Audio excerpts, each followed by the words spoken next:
রাসূল বলেন আল কবরু আউয়ালু মানজিল মিন মানাজিলিল আখিরাহ।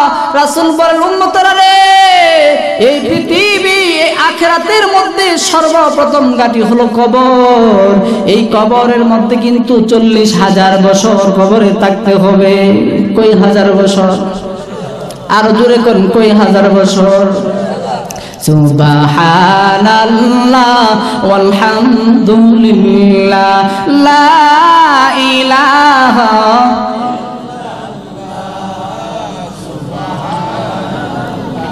ওয়ালহামদুলিল্লাহ লা ইলাহা। তুমি খাওয়া তুমি পরাও, খাওয়াই কে? আরেকটু আস্তে কোন খাওয়াই কে? তুমি খাওয়াও তুমি পরাও, ও বিরত ক্ষমা করো। তুমি খাওয়াও তুমি পরাও, ও বিরত ক্ষমা করো।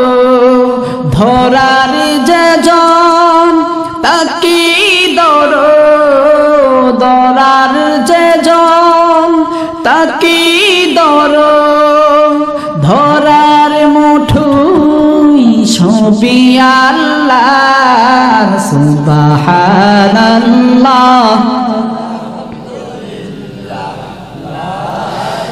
লা ইলাহা ইল্লাল্লাহু মুহাম্মাদুর রাসূলুল্লাহ সাল্লাল্লাহু আলাইহি ওয়াসাল্লাম। রাসূল বলেন আল কবরু আউয়ালু মানজিল মিন মানাজিলিল আখিরাহ। কবরের আখিরাতের সর্বপ্রথম ঘাঁটি হলো কবর।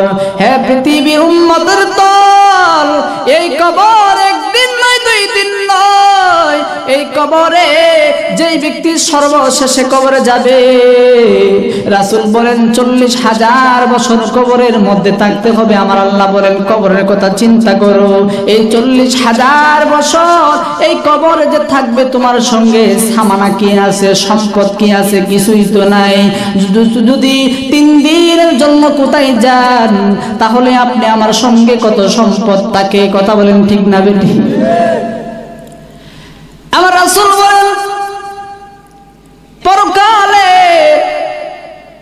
দ্বিতীয় নম্বর ঘাঁটি হলো হাশরের ময়দান।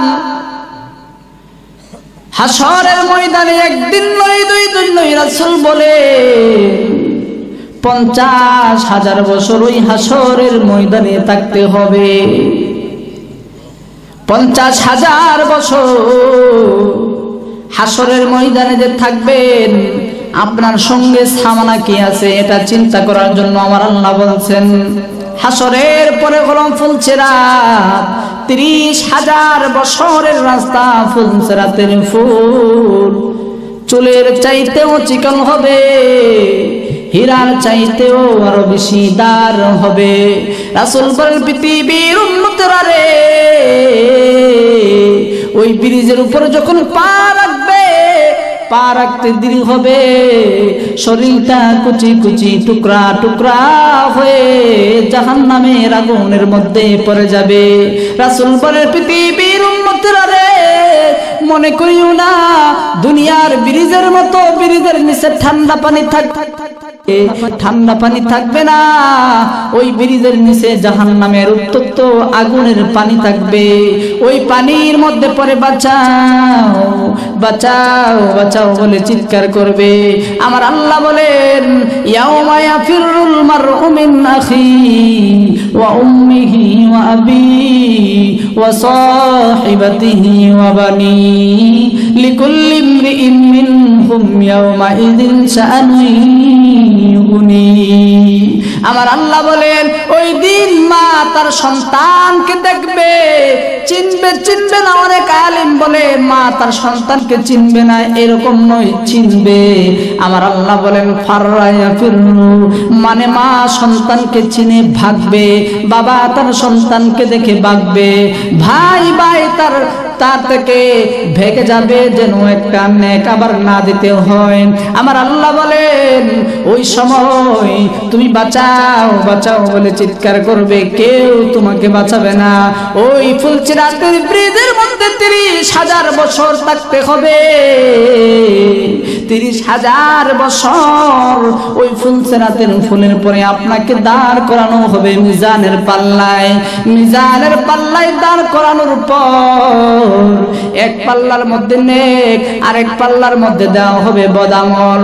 যদি আপনি দুনিয়ার 40,000 বছরের 40 বছরে 40, 50, 60, 70 বছরে যদি আপনি কিছু কামায়া থাকেন, সুবহানাল্লাহ যদি বেশি থাকে, আলহামদুলিল্লাহ যদি আপনি বেশি পড়ে থাকেন, নামাজ কালাম আপনি যা করেছেন এগুলো যদি আপনার আমলনামায় থাকে, গুনার চাইতে যদি নেক বেশি হয় আপনাকে দেওয়া হবে জান্নাতে, আর না হয় অনন্ত সীম কালের জন্য দেওয়া হবে জাহান্নামে। এই জন্য আমার আল্লাহ বলেন ওয়াল তানজুর নাফসুম মা কদ্দামাত লিগাদ, আখিরাতের জন্য পরকালের জন্য চিন্তা করো। হযরতে হাকিম আখতার সাহেব রাহমাতুল্লাহি আলাইহি বলেন, খুব খেয়াল করে শুনুন। উনি বলেন যাদের ভিতরে দুনিয়ার মহব্বত ভালোবাসা তাদের কলবে ঢুকে যাবে, এক নম্বরে হলো আখিরাতের কথা স্মরণ করবে। 2 নম্বরে মাঝে মাঝে কবরস্থানে যাবেন, কবরস্থানে গিয়ে একটু চিন্তা করবেন এখানে একজন শুয়ে আছে, আমার মতো মানুষ ছিল।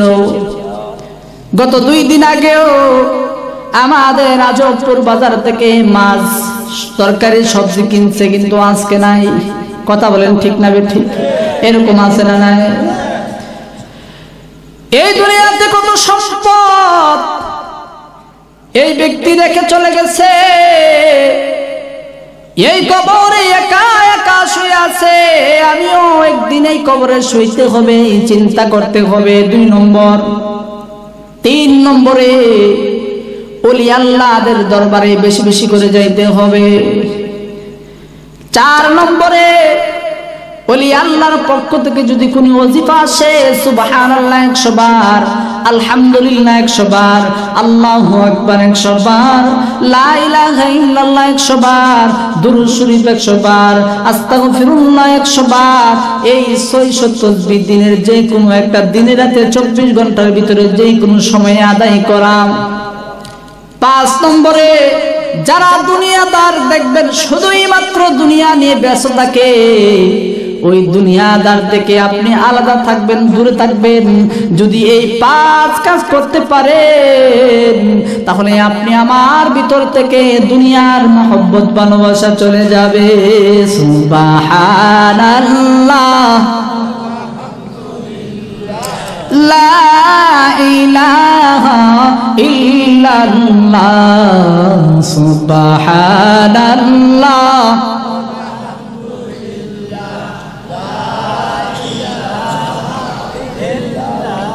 লা ইলাহা ইল্লাল্লাহ, মুহাম্মাদুর রাসূলুল্লাহ সাল্লাল্লাহু আলাইহি ওয়াসাল্লাম। এই হলো তার 1 নম্বর রূপ, হুব্বুদ দুনিয়া, দুনিয়ার ভালোবাসা ও মহব্বত। দুনিয়ার মহব্বত ভালোবাসা থেকে যদি আপনি বাঁচতে চান, এই কলবের মধ্যে ফিকরে আখিরা, আখিরাতের চিন্তা ফিট করতে হবে। কলবের 2 নম্বর রোগ হলো, কলবের 2 নম্বর রোগ হলো অহংকার। অহংকার আপনি আমার ভিতরে আছে না নাই? কম না বেশি? অহংকার বলা হয় নিজেকে নিজে বড় মনে করা, পপুলার হাই স্ট্যান্ডার্ড সেলিব্রিটি মনে করা, আর মনে করা এই পৃথিবীর জমিনে আল্লাহ যদি কোনো মানুষ পাঠায় থাকে, আমি হলাম সবার চাইতে শ্রেষ্ঠ, আমি হলাম সকলের চাইতে উত্তম, আমি হলাম এলেমের দিক দিয়ে বড়, আমি হলাম বক্তার দিক দিয়ে বড়। সুন্দর কাপড় পরিধান করছে, অন্তরের ভিতরে অহংকার ঢুকছে, অন্যর চাইতে আমি ভালো কাপড় পরিধান করছি।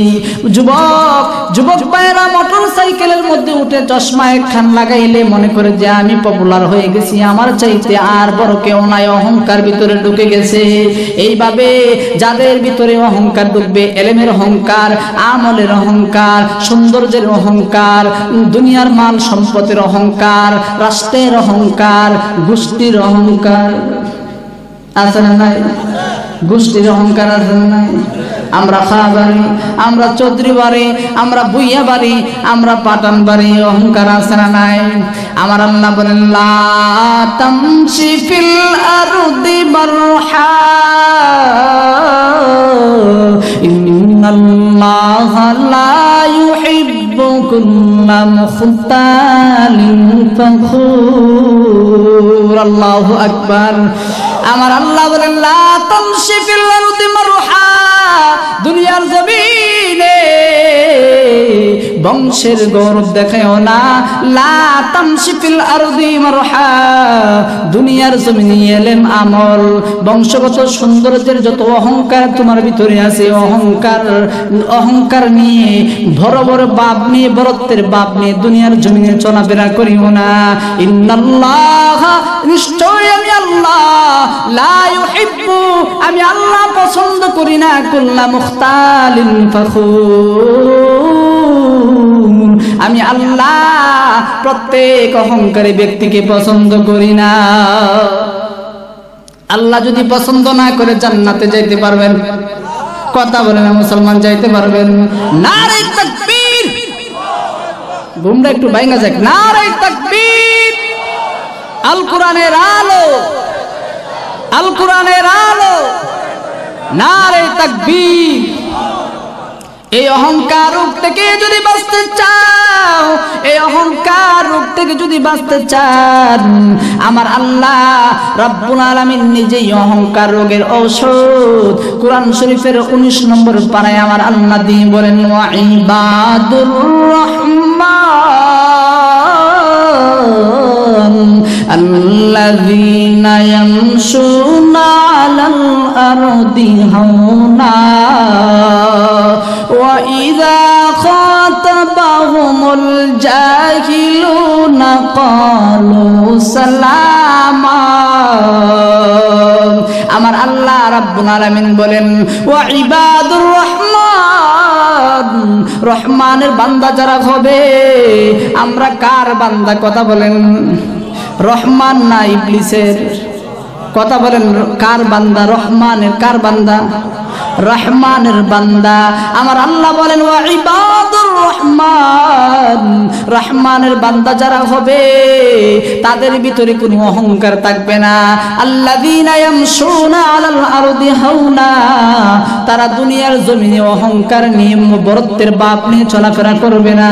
এবং রহমানের বান্দার সঙ্গে যারা ফাসাদ করতে চাইবে, ঝগড়া করতে চাইবে, রক্তারক্তি, কাটাকাটি, মারামারি, খানাখানি করতে চাইবে, রহমানের বান্দারা ফাসাদ করবে না, ঝগড়া করবে না, মারামারি, কাটাকাটি, খুনাখুনি, রক্তারক্তি না করে বলবে ক্বালু সালামা। দুনিয়ার জমিনে আমরা কেবল শান্তি আর শান্তি চাই। সুবহানাল্লাহ। কলবের 3 নম্বর রোগ হলো হিংসা। হিংসা বলা হয় অন্য মানুষের আরামায়, সুখ শান্তি দেখে নিজের মনে মনে জ্বালা পোড়া অনুভব করা, নিজের মনে মনে জ্বালা পোড়া অনুভব করা। খাইরে সেই তো আমার চাইতে বড় বক্তা হয়ে গেছে, সেই তো আমার চাইতে বড় ধনী হয়ে যাচ্ছে, সেই তো আমার চাইতে বড় হয়ে যাচ্ছে। তার ক্ষেতের মধ্যে কদু বেশি আইছে, আমার ক্ষেত কদু কম আইছে। তার ক্ষেতের মধ্যে দান বেশি হয়েছে, আমার ক্ষেতে দান কম হয়েছে। আল্লাহ তুমি তার ডাইলা দিছো, আমারে কি তুমি দেখো না চোখে? আছে না নাই? কথা বলে না? আছে না নাই? এই হিংসা অন্তরে আছে না নাই? আছে মানে আমরাই তো। এটা হলো পাড়া প্রতিবেশী। একজন আরেকজন যদি প্রতিবেশী এক ভাই বিদেশে গিয়ে টাকা পয়সা ধন সম্পদ কামাইতেছে, বিল্ডিং দিতেছে, তখন অন্তরের মধ্যে হিংসা, আল্লাহ ওরা ঢাইলা দিছে আল্লাহ কি তার ধন সম্পদের মধ্যে ঠাড়া ফলাইতে পারে না? কথা বলেন ঠিক না ঠিক? আমার রাসূল বলেন, হ্যাঁ পৃথিবীর উম্মত, যাদের ভিতরে অহংকার হিংসা ডুববে, যাদের আমলের ভিতরে অহিংসা ডুববে, ও একটা লাকড়ির এক পাশে আগুন লাগায়া দিলে যেরকম ভাবে লাকড়ি পুরো চারহার হয়ে যায়, ঠিক তেমনি ভাবে কোন মানুষের ভিতরে যদি হিংসা ঢুকে, ওই মানুষের আমলগুলোকেও ওই হিংসা নামক রোগে আগুনে খেয়ে ছারখার করে দিবে। এই জন্য আমার আল্লাহ হাদিসে কুদসিতে রাসূলকে উদ্দেশ্য করে বলেন, হে রাসূল, আপনি দুনিয়ার মানুষদেরকে জানায়া দেন, যারা নাকি হিংসা করবে, আমি আল্লাহ তাদেরকে দুনিয়ার একটা অশান্তি হলো জ্বালা পোড়া। দেখবেন হিংসুকরা কখনো শান্তিতে নাই, তারা ঘুমাইতেও পারে না, ঘুমাইতেও জ্বালা। কথা বলেন ঠিক না বেঠিক? তাদের অন্তরে শুধু জ্বালা পোড়া। এটা হলো দুনিয়ার শাস্তি।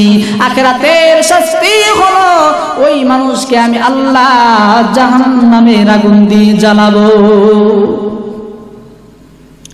এই জন্য রাসূল হিংসা রোগ থেকে বাঁচতে আমার রাসূল উম্মতদেরকে সুসংবাদ জানায় গেছে। রাসূল বলেন, ও পৃথিবীর উম্মত, তুমি যদি কোন মানুষের প্রতি হিংসা না করে আল্লাহর কাছে যদি দোয়া করো, প্রভু গো, আমার অপর মুসলমান ভাই, আমার পাড়া প্রতিবেশী ভাই, ওই ভাইকে তুমি দনে ধনী বানায়া দাও, তার রূপটা মুসিবত যা আছে এগুলো দূর করে দাও, আল্লাহ তার ধন সম্পদ মাল সম্পদ তুমি বানায়া দাও। এইভাবে যদি তুমি অপর একজন মুসলমানের জন্য দোয়া করো, মহান আল্লাহর কোটি কোটি ফেরেশতা তোমার জন্য দোয়া করতে থাকবে। লাভ হইল না ক্ষতি হইল? কথা কই না মুসলমান, লাভ হইল না ক্ষতি হইল? হইছে লাভ, কিন্তু আমাদের ভিতরে নাই ভাব। আছে লাভ কিন্তু নাই ভাব। রাসূল বলেন, হে পৃথিবীর উম্মত, যদি তুমি অপর মুসলমানের জন্য দোয়া করো, আল্লাহর দরবারে যদি তুমি দোয়া করো, মহান আল্লাহ তুমি যেই জন্য দোয়া করছো, যার জন্য যেই জিনিসটার জন্য দোয়া করেছো, ওই জিনিসটা তোমার জন্য আল্লাহ সর্বপ্রথম বাজেট করবে। লাভ হইল না ক্ষতি হইল? দিনের নয় বলেন, হ্যাঁ পৃথিবীর উম্মত, তুমি যদি কোনো মুসলমানের জন্য দোয়া করো, একজন মুসলমানের একটু উপকার করার জন্য তুমি যদি একটু সময় আগায়া যাও, তুমি একটু সময় 2 মিনিট সময় একটা মুসলমানকে উপকার করার জন্য 2 মিনিট সময় তুমি ব্যয় করেছো, মহান আল্লাহ রাব্বুল আলামিন তোমার আমলনামায় 10 বছর ইতিকাফের সওয়াব দিয়ে দিবে। লা ইলাহা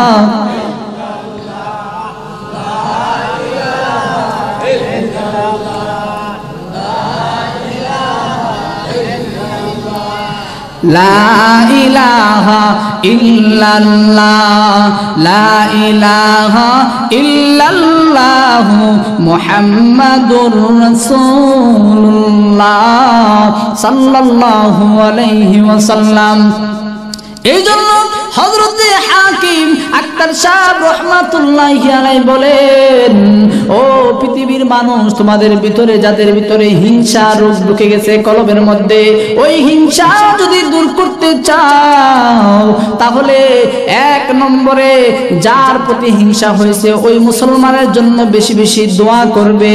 2 নম্বরে ওই মুসলমানের বাড়িতে মাঝে মাঝে হাদিয়া তোফা পাঠাইবেন।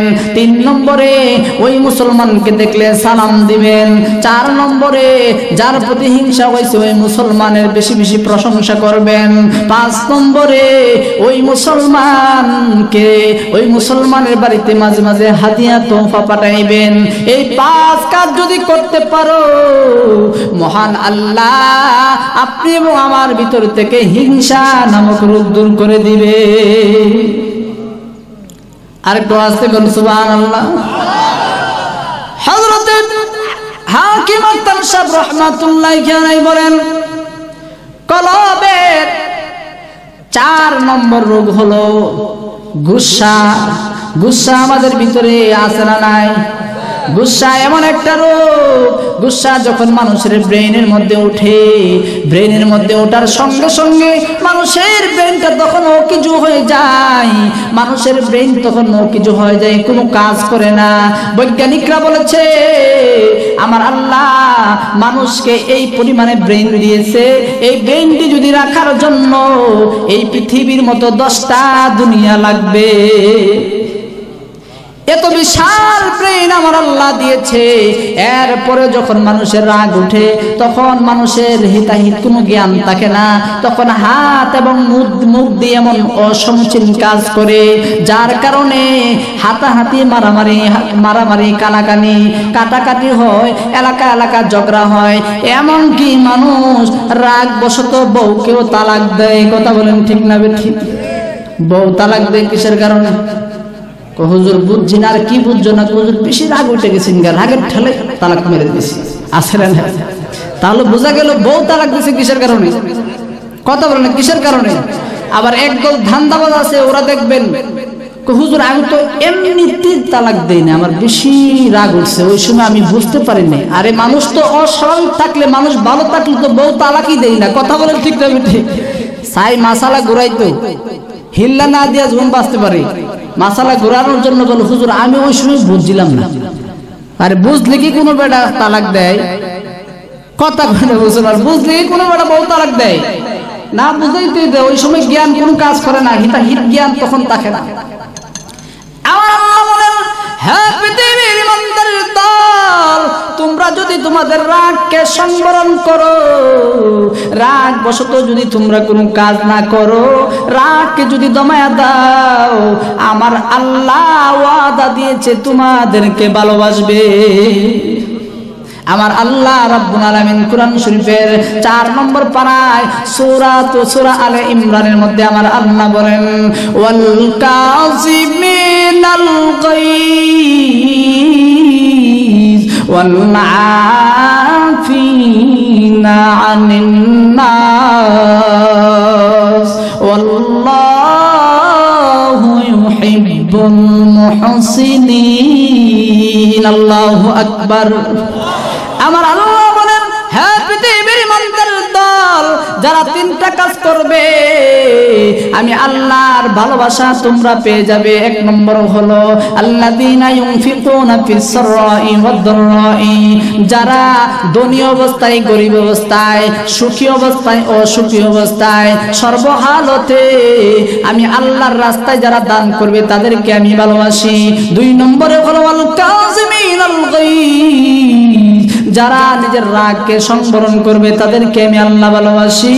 3 নম্বরে ওয়াল আফিনা আনিন নাস, যারা মানুষের বোঝাকে হালকা করে দিবে, চাকর চাকরানীদের কাজ যারা কমায়া দিবে, 8 ঘন্টা ডিউটি যারা 4 ঘন্টা করে দিবে, 5 ঘন্টা 4 ঘন্টা 6 ঘন্টা করে দিবে, 1 ঘন্টা কমায়া দিবে, 7 ঘন্টা করে দিবে, যারা নিজের কর্মরত নিজের চাকর চাকরানীদের বোঝা যারা হালকা করে দিবে, তাদেরকে আমি আল্লাহ ভালোবাসি। সুবহানাল্লাহ।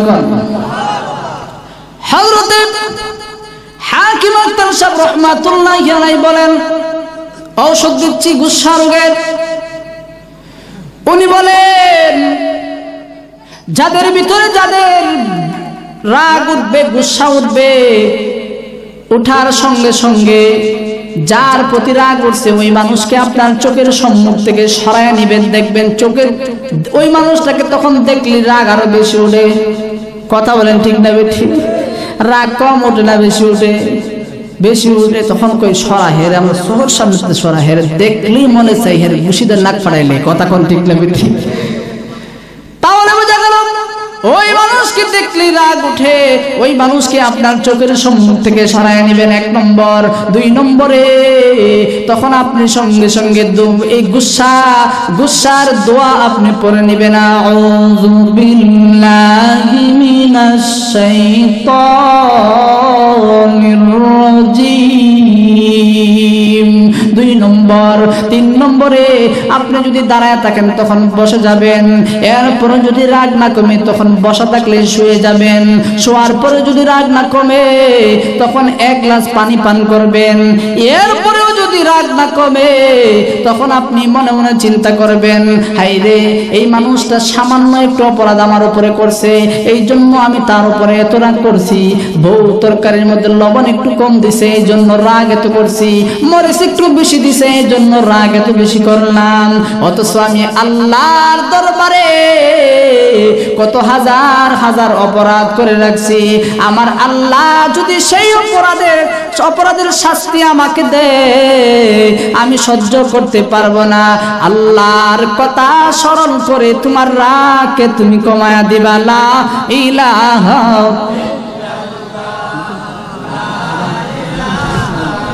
একবার জোরে গেছে।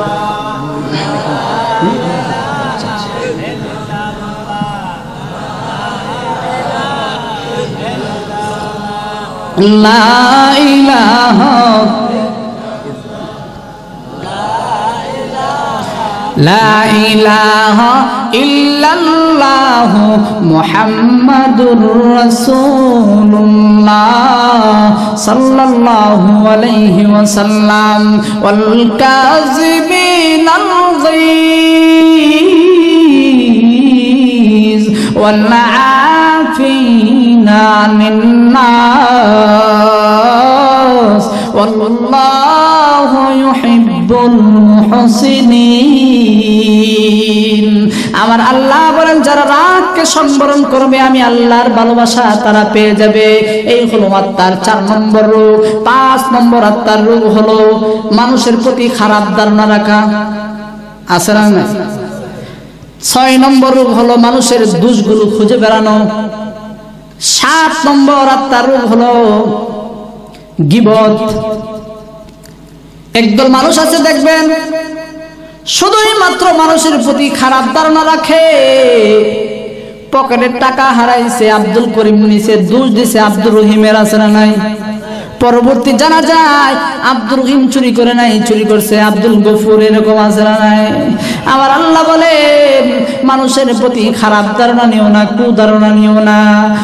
5 নম্বর 6 নম্বরে হলো মানুষের প্রতি মানুষের দোষগুলো খুঁজে বেড়ানো। একদল মানুষ আছে দেখবেন পাড়ায় পাড়ায় এই বাজার থেকে ওই বাজার, এই দোকান থেকে ওই দোকান, এই ঘর থেকে ওই ঘর, শুধুই মাত্র যাবে আর মানুষের দোষগুলো খুঁজবে। আর এই দোষগুলো যদি পায় তাহলে সঙ্গে সঙ্গে এইগুলো গীবত করে, তার অগোচরে তার লোকালে এইগুলো গীবত করে বেড়ায়। কথা বলেন ঠিক না বে ঠিক? আমার আল্লাহ রাব্বুল আলামিন কুরআন শরীফের 26 নম্বর আয়াতে আমার আল্লাহ বলেন, ইয়া আইয়ুহাল্লাযীনা আমানু জতানিবু কাসীরাম মিনাজ যন্নি ইন্নাজ যন্না ইসমুন ওয়ালা তাজাসসু ওয়ালা ইয়াগতাব বা'দুকুম বা'দা আইয়ুহিব্বু আহাদুকুম আইয়াকুলা লাহমা আখিহি মাইতান ফাকারিহতুমু ইন্নাল্লাহা হুয়াত তাওয়াবুর রহিম। আমার আল্লাহ রাব্বুল আলামিন বলেন, হে ঈমানদার দল, আমানু জাতানিবু, তোমরা বেঁচে থাকো কাসীরাম মিনাজ যন্নি, বেশি বেশি কুধারণা করার চাইতে তোমরা বেঁচে থাকো। ইন্নাজ যন্না ইসমুন, নিশ্চয় ধারণা করা, কুধারণা করা এটা হলো ইসমুন, গুনাহ, মানে কবিরা গুনাহ। ওয়ালা তাজাসসু, আমার আল্লাহ বলেন মানুষের দোষগুলো মানুষের কোনিও অনুসরণ করিও না, খুঁজিও না। ওয়ালা ইয়াগতাব বা'দুকুম বা'দা, এবং একে অপরের প্রতি গীবত করিও না। গীবত আছে না নাই? কম না বেশি? একদল মানুষ আছে তাদের কাজই হলো শুধু গীবত করা। আবার আল্লাহ গীবতকারীদের শাস্তিও তার সঙ্গে বলে দিয়েছেন। আল্লাহ বলেন, হ্যাঁ পৃথিবীর মানুষ, কাল কিয়ামতের ময়দানে তোমার আপন ভাই মৃত ভাইয়ের লাশটাকে তোমার সম্মুখে দেওয়া হবে, আর বলা হবে ও গীবতকারী, তুমি তোমার মৃত ভাইয়ের গোশত থেকে, শরীর থেকে কামড়ে কামড়ে গোশত খাও। আমার আল্লাহ বলবে, আমার আল্লাহ নিজেই বলেন ফাকারিহতুমু, তোমরাও স্বীকার করবে নিজের মৃত ভাইয়ের গোশত খাইতে পারবে না। যদি না পারো তাহলে অপর মুসলমানের গীবত করিও না। আল্লামা হাকিম আক্তার সাহেব রাহমাতুল্লাহি আলাইহি বলেন, যাদের কলবের রোগ হলো মানুষের দোষগুলো খোঁজা, মানুষের প্রতি খারাপ ধারণা রাখা, আপনি মানুষের প্রতি খারাপ ধারণার পরিবর্তে ভালো ধারণা রাখবেন। যাদের অন্তরের অবস্থা হলো মানুষের দোষগুলো শুধু খুঁজে বেড়ানো, মানুষের দোষগুলো খোঁজার পরিবর্তে মানুষের গুণগুলো খুঁজে বের করবেন, ওই মানুষটার গুণ কি আছে। আর যাদের অভ্যাস হলো মানুষের গীবত করা, আপনারা কি করবেন, গীবতের পরিবর্তে ওই মানুষের ভালো ভালো গুণগুলো মানুষের কাছে প্রচার করবেন। লা ইলাহা লা ইলাহা ইল্লাল্লাহু মুহাম্মাদুর রাসূলুল্লাহ সাল্লাল্লাহু আলাইহি ওয়াসাল্লাম। আত্মার 8 নম্বর রোগ হলো রিয়া, মানুষকে দেখানো ইবাদত আছে না নাই? একদল হাজি আছে, হজ করছে শুধু মানুষকে দেখানোর জন্য, আর মনে মনে চিন্তা করে যদি হজ করে আসতে পারি এলাকার সব মুরগ আমার পেটে যাইব। কথা বলেন ঠিক না বেশি? আপনার এলাকাতে আছে না নাই? আছে। আমার আল্লাহ বলেন, আমার রাসূল বলেন, ইন্নামাল আ'মালু বিন্নিয়াত। উম্মতেরা রে, জীবনের পরতে পরতে যত ইবাদত বন্দেগী করো, সব ইবাদত বন্দেগী করবা শুধুই মাত্র একমাত্র আল্লাহর জন্য। কথা বলেন ঠিক না বেঠি? আমার জীবন, আমার মরণ, আমার বন্দেগী ইয়া ইলাহি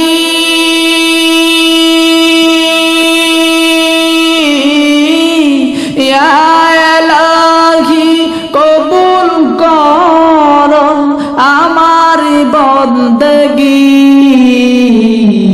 আমার জীবন, আমার মরণ, আমার জিন্দেগি লিল্লাহি তাকবীর। আরেকটু আস্তে কোন লিল্লাহি তাকবীর।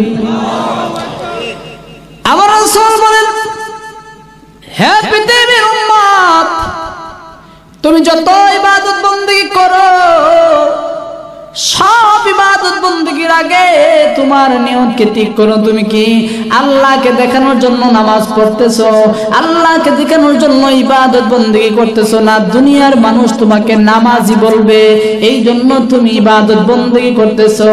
অনেকে আছে দেখবেন কুরবানি করে নিজের বিয়াইরে দেখানোর জন্য। কথা বল না ঠিক না? এখন আর কথা কইতো না, এখন তো নিজের গাড় পড়তেছে। অনেকে আছে বলে হুজুর দেখবেন নিজের টুনির মারে, টুনির মা দেখ নতুন মেয়েটার বিয়ে দিছে, এখন যদি কুরবানি না দেয় টুনি কি বলবো, বিয়াই কুরবানি দেয় না। তখন সুদের টাকা 20,000 টাকা এনে কুরবানি দেয়, এইরকম বাঙালি মুসলমান ও বাংলাদেশে আছে। কথা বলেন ঠিক না বেঠি? সুদের টাকা না কুরবানি দেয়, কুরবানি করি। সুদের টাকা দিয়ে যদি আপনি সওয়াবের নিয়ত করেন তাহলে ঈমান হয়ে যাবে। ঈদের দিন আগে চোরাই গরু নিয়ে রওনা হয়েছে, ইমাম সাহেব হুজুর ধরা পড়ছে। ইমাম সাহেব ডাক দিছে, এদিকে আসো আব্দুল করিম, গরু থেকে আনছো? হুজুর জানতাম আপনি দরবার লাগাইবেন। মনে মনে ভাবছি ইমাম সাহেব সজাগ আছে না নাই, কিন্তু যেখানে বাঘের বই সেখানে রাত হয়। হুজুর বলে গরু আনছো কোথেকে? হুজুর চুরি করে আনছে। চুরি করে গরু চুরি করে কিসের জন্য আনছো? হুজুর কালকা কুরবানি দেব। হুজুর বলে চোরা রে, চুরি করে কুরবানি দিলে কি সওয়াব হইব নাকি?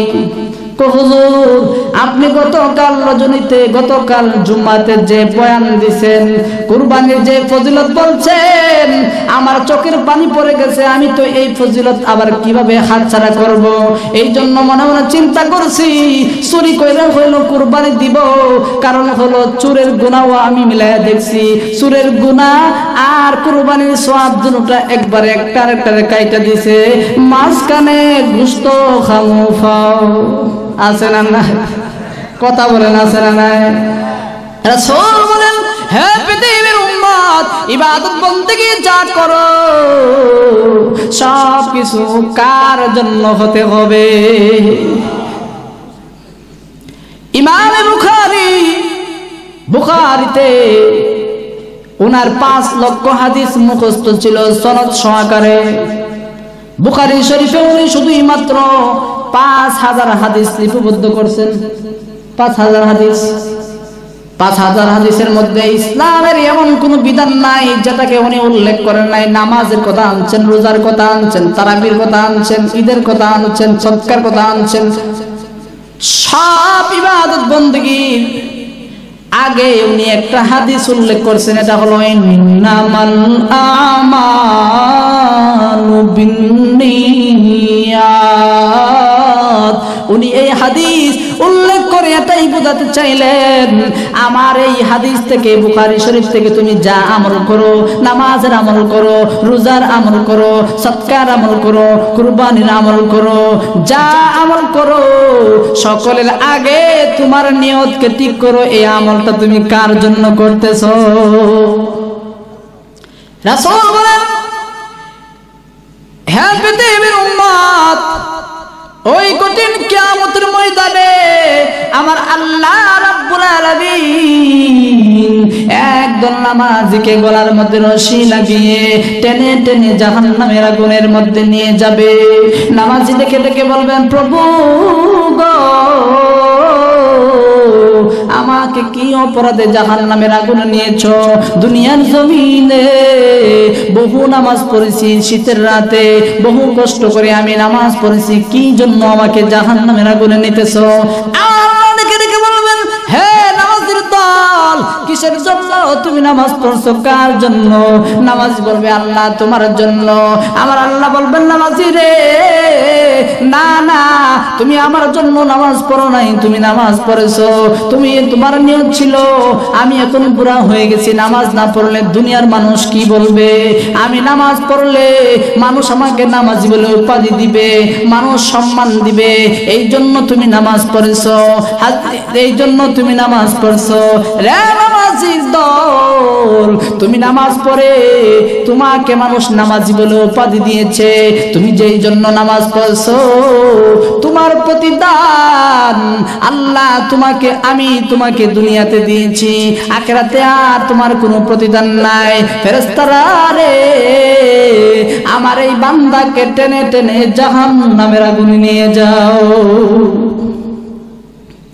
এইভাবে হাজিদেরকে আল্লাহ জিজ্ঞাসা করবে হাজি রে কিসের জন্য তুমি হজ করছো আল্লাহ তোমার জন্য হজ করেছি আমার আল্লাহ বলবেন না তুমি হজ আমার জন্য করো নাই দুনিয়ার মানুষ তোমাকে হাজি বলে উপাধি দিবে মানুষ বলবে এই বাড়ি হাজি বাড়ি বিয়ে শাদী দিতে গেলেও একটা দাম আছে কথা কোন চিন্তা ঠিক বিয়ে শাদীর একটা ব্যাপার আছে না নাই হাজি বাড়ি হইলে ভালো একটা পোলা মায়া পাওয়া যায় এই জন্য তুমি হজ করছো দুনিয়ার মানুষ তোমাকে হাজি বলবে হাজি বলে উপাধি দিবে হাজি রে তুমি দুনিয়া থেকে আসার পরে হজ করে আসার পরে দুনিয়ার মানুষ তুমি যে উদ্দেশ্য হজ করেছো এই প্রতিদান তোমাকে দিয়ে দিয়েছে আমি আল্লাহর দরবারে তোমার কোনো প্রতিদান নেই এইভাবে হাজিকে আল্লাহ জাহান্নামের আগুনে নিবে গাজীকে আল্লাহ জাহান্নামের আগুনে নিবে শহীদদেরকে নিবে নামাজীদেরকে নিবে রোজাদারদেরকে নিবে সদকাদারদেরকে নিবে এই জন্য আমার রাসূল উম্মতদেরকে থেকে সাবধান দিয়ে আমার রাসূল বলেন, মান সাদ্দাকা ইউরাই ফাকাদ আশরাকা, মান সামা ইউরাই ফাকাদ আশরাকা, মান সাল্লা ইউরাই ফাকাদ আশরাকা। যেই ব্যক্তি নামাজ পড়লো দুনিয়ার মানুষকে দেখানোর জন্য, সে যেন শিরিক করলো। যেই ব্যক্তি দুনিয়ার মানুষের জন্য, মানুষকে দেখানোর জন্য সদকা করলো, সে যেন শিরিক করলো। যে দুনিয়ার মানুষকে দেখানোর জন্য ইবাদত বন্দেগী করলো, সে যেন শিরিক করলো। আপনার নামাজ হয়ে গেল শিরিক, আপনার সদকা হয়ে গেল শিরিক, আপনার রোজা হয়ে গেল শিরিক। তাহলে আপনি কোন আমল দিয়ে আল্লাহর কাছে মুক্তি পাইবেন? এই জন্য রাসূল বলেন, খালিস দীনাকা ইয়াকফিকাল আমালুল কলিল। তোমার নিয়তকে ঠিক করো, তোমার আমলকে ঠিক করো, তোমার নিয়তকে ইখলাস করো। যদি ইখলাস করতে পারো, একবার যদি আমার আল্লাহকে আল্লাহ বলে ডাকো, একটা সিজদা যদি আল্লাহকে রাজি আর খুশি করার জন্য যদি দাও, রাসূল বলেন, সিজদাতুন ওয়াহিদাতুন খায়রুম মিনাদ দুনিয়া ওয়া মা ফিহা। একটা সিজদার পরিমাণ কত জানো? তামাম পৃথিবী যদি এক পাল্লার মধ্যে তোলা হয়, আর তোমার সহিহ নিয়তের একটা সিজদা যদি এক পাল্লায় তোলা হয়, তাহলে তামাম পৃথিবীর চাইতে তোমার একটা সিজদা আল্লাহর কাছে বেশি দামি হয়ে যাবে। লা ইলাহা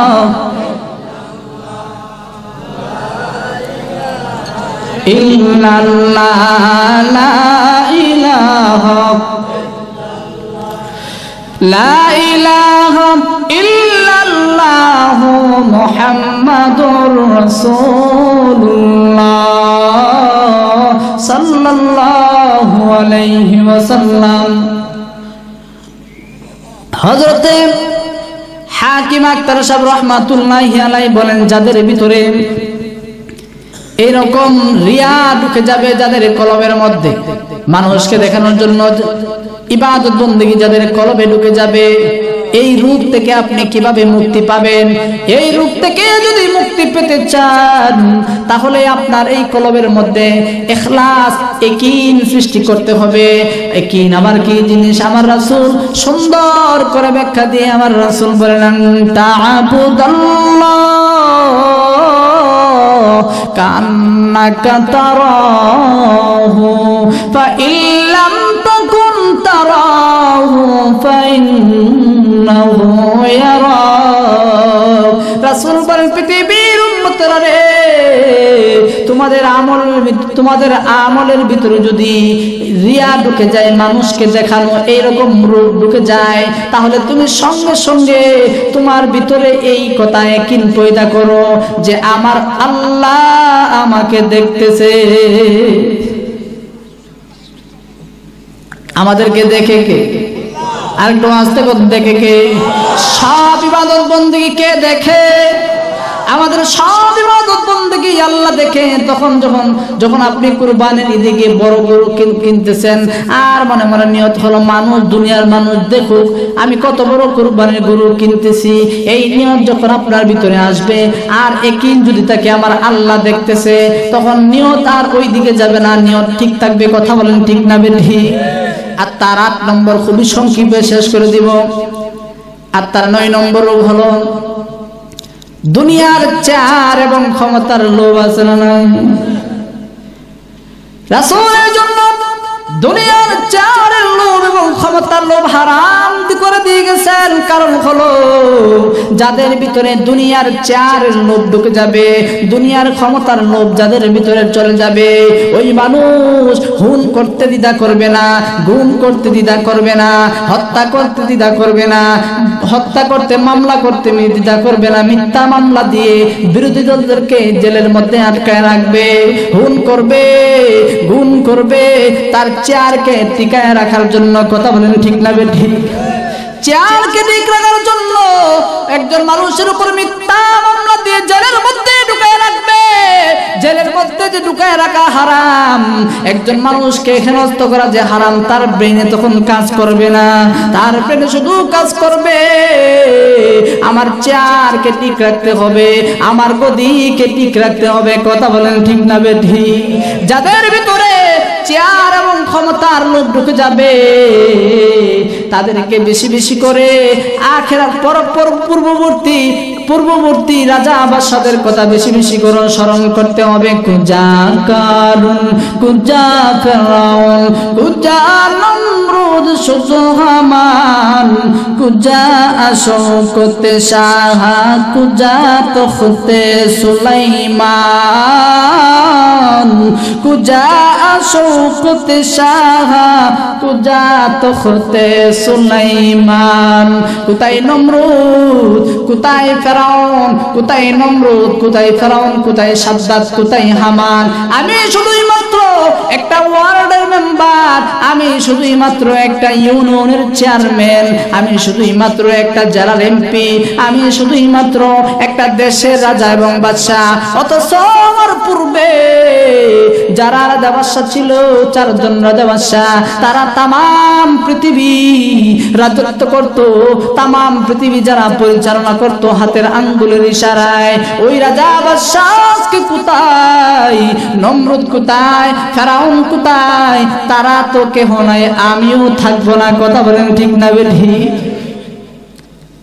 আর তার 10 নম্বর হলো নিজের দৃষ্টিকে হেফাজত করা, 2 চোখকে হেফাজত করা।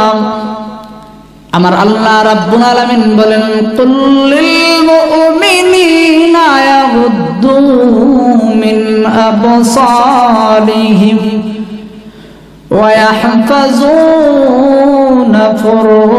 ফুরুজাহুম।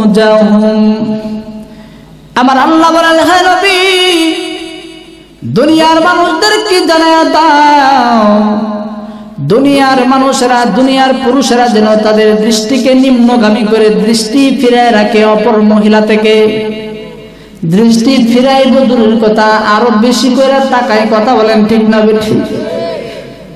হুজুরে ওয়াজ করছে একবার তাকানো যায় আছে, এই জন্য যুবক কিয়ামত হয়ে যাবে এরপর আর দৃষ্টি সরাইতাম না। হুজুর যেহেতু বলছে একবার তাকানো যায় আছে, কিয়ামত কায়েম হয়ে যাবে, দৃষ্টি সরাইতাম না। না, এরকম নয়। আপনার দৃষ্টি যখন যাবে অপর মহিলার কাছে, বেগানা মহিলার কাছে যাওয়ার সঙ্গে সঙ্গে আপনি যখন বুঝতে পারবেন সে পুরুষ না মহিলা, এতটুকু হিতাহিত জ্ঞান আসার সঙ্গে সঙ্গে আপনার চেহারাকে ফিরিয়ে নিতে হবে।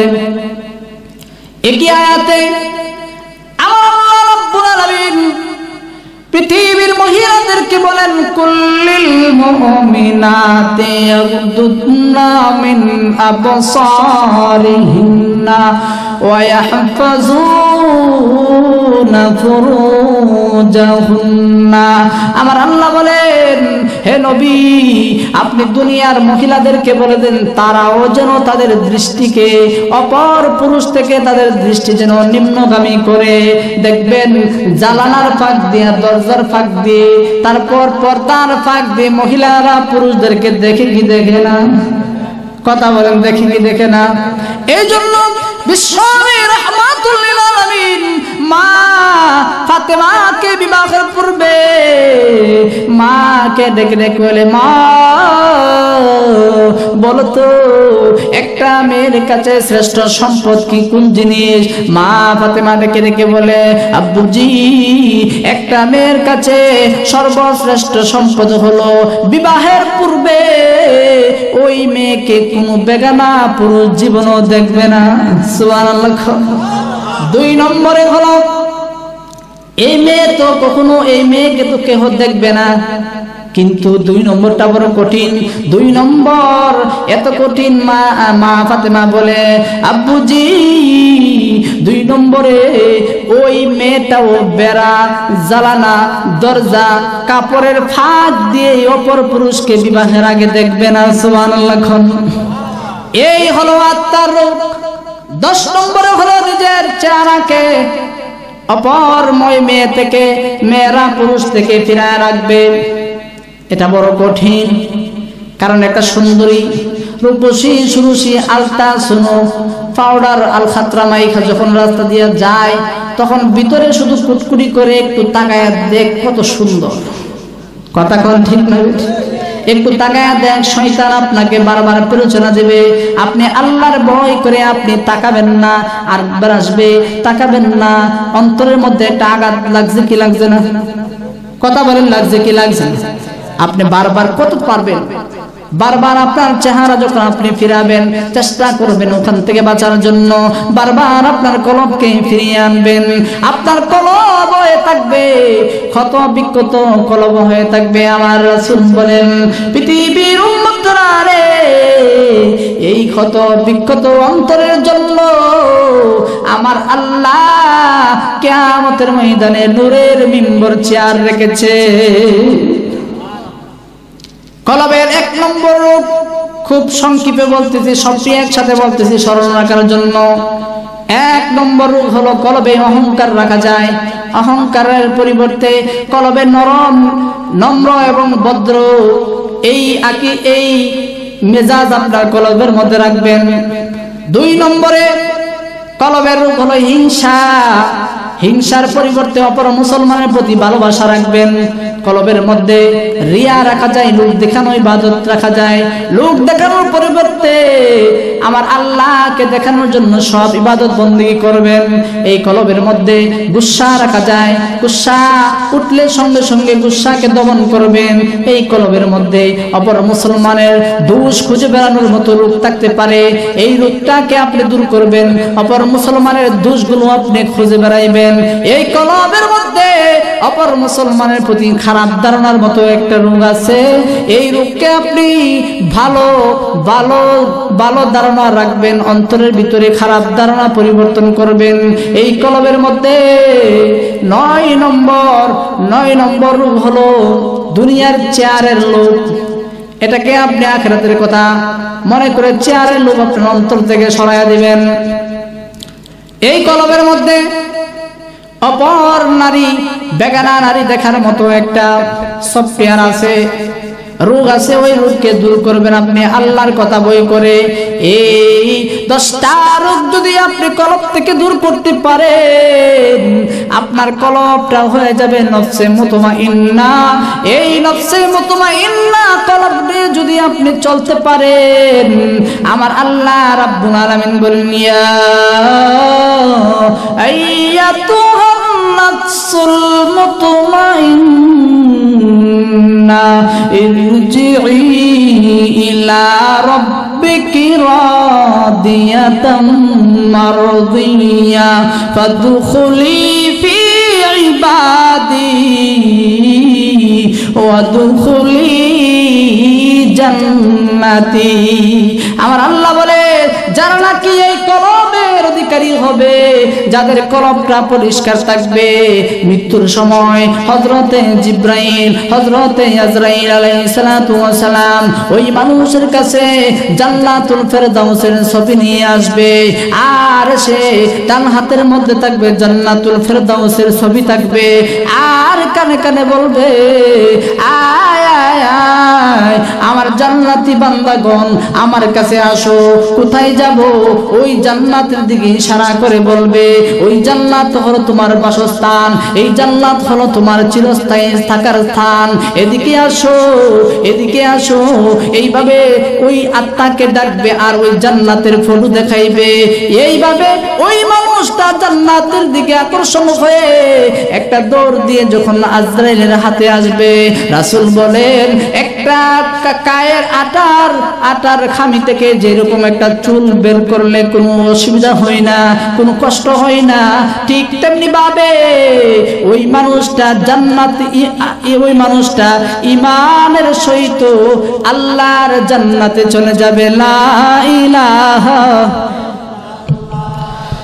লা ইলাহা ইল্লাল্লাহ, লা ইলাহা ইল্লাল্লাহু মুহাম্মাদুর রাসূলুল্লাহ সাল্লাল্লাহু আলাইহি ওয়াসাল্লাম। আল্লাহ তাআলা আমাদের সকলকে যা কিছু আলোচনা হয়েছে মাগরিবের পর থেকে এই পর্যন্ত, আল্লাহ তাআলা আমাদের সকলকে এইগুলো